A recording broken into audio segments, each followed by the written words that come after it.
Initié en 1997 par Volvo, le concept du break baroudeur a, au fil des années, été repris par divers constructeurs, Audi, Subaru et Mercedes en tête. Après avoir testé cette formule sur sa classe E, le constructeur a l'étoile là il y a quelques mois appliquée à l'échelle inférieure.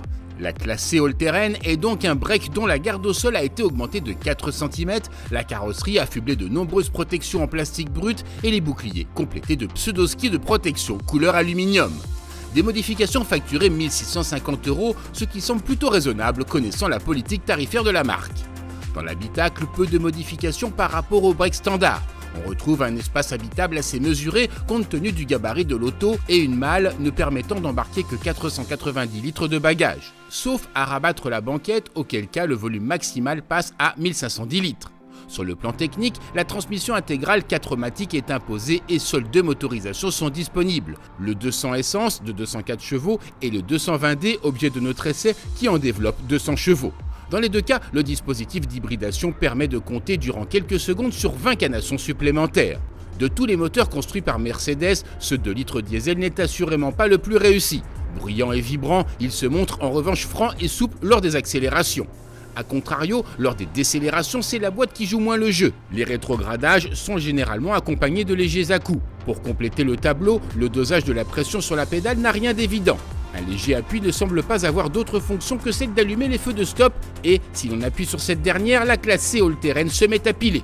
Terminons la liste des doléances en évoquant le manque de souplesse de l'amortissement à basse vitesse. La présence sur notre modèle d'essai des jantes optionnelles de 18 pouces n'y est sans doute pas étrangère.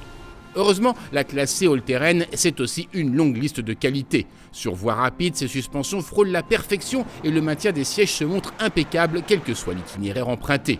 Nous l'avons déjà souligné, les reprises sont très franches, notamment grâce à l'appui du dispositif d'hybridation. Hybridation qui permet également de mesurer l'appétit de ce crossover, notre essai s'étant soldé par une moyenne de 6 litres au 100 km. De plus, cette classe C fait preuve d'un comportement routier particulièrement dynamique. Le train avant se place toujours au millimètre et le roulis reste très mesuré.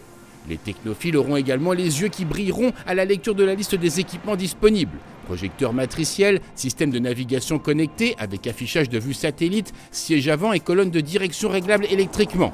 Mais si nous avons choisi le terme disponible et non pas livré de Siri, c'est parce que la plupart de ces raffinements exigent le paiement de suppléments souvent salés. Ainsi, si le tarif de base fixé à 62 650 € est déjà haut perché, sachez que notre modèle d'essai comprenait près de 14 000 € d'options.